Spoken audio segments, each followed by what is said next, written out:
বিকেলে বা সন্ধ্যায় বন্ধুদের সঙ্গে চায়ের আড্ডা এরকম একটা হলে কেমন হয় বলুন তো? পুরো জমে যাবে, তাই না?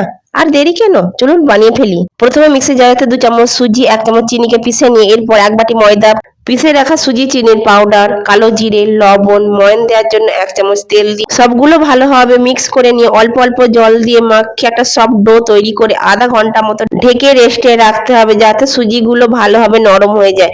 আধা ঘন্টা পর ডোটাকে বের করে ভালোভাবে ধেসে নিয়ে বেলার সুবিধার জন্য ছোট ছোট পাট করে কেটে নিয়ে অল্প ময়দা আর কেটে রাখা লেচি দিয়ে পাতলা একটা রুটি বানিয়ে নিতে হবে। এরপর ছুরি দিয়ে রুটিটাকে পিস পিস করে কেটে ওই কেটে রাখা পিসগুলো হাত দিয়ে একটা সুন্দর শেপ বানিয়ে নিতে হবে।